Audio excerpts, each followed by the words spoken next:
सर्वप्रथम हा जाळीसारखा गोल पार्ट आपण खालच्या बाजूला घ्यायचा आहे.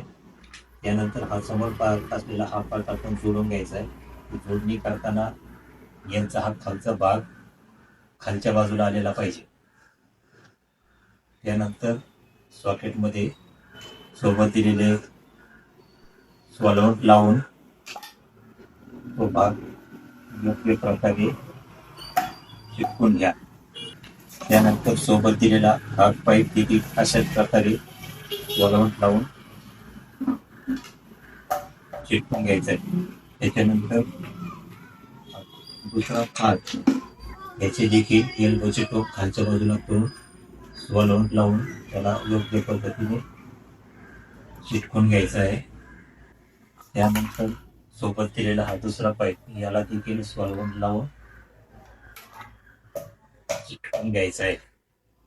टाकीला आवश्यक असणारे होल मारून घेऊया. टाकी सोबत झाकण आहे त्याला उलट्या बाजूने पकडून सोबत जो दिलेला ड्रिल आहे त्याने झाकणाच्या मध्यभागी होल मारून घ्यायचे. अशा प्रकारे ड्रिल मारून होल व्यवस्थित साफ करून घ्यायचं.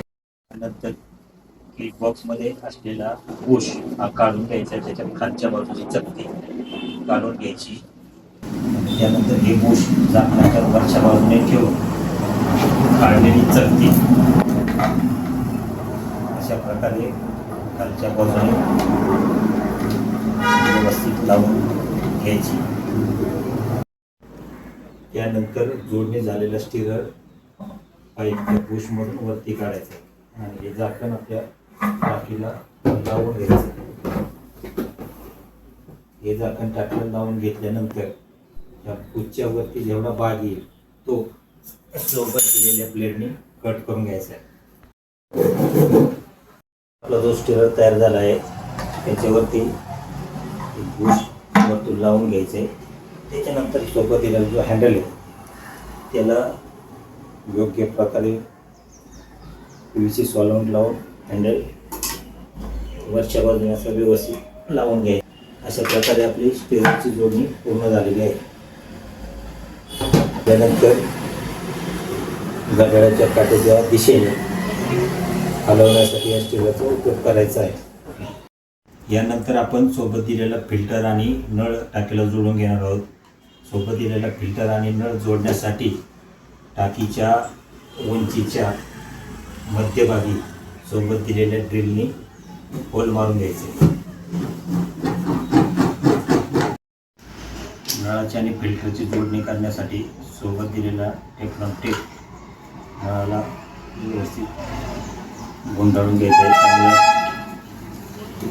टाकीला कुठल्याही प्रकारची लिकेज राहणार नाही. अशा प्रकारे टेफ्लॉन गुंडाळून घेतल्यानंतर फिल्टरचा हा जो भाग आहे निळा तो टाकीच्या आतल्या बाजूने पोलच्या समोर पकडून बाहेरच्या बाजूने नळ बसवायचा आहे.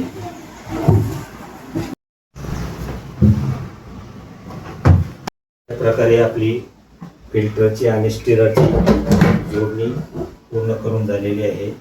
आणि अशा प्रकारे आपल्याला छोट्या टाकीतून उत्तम प्रकारचं जीवामृत बनवणे शक्य होईल.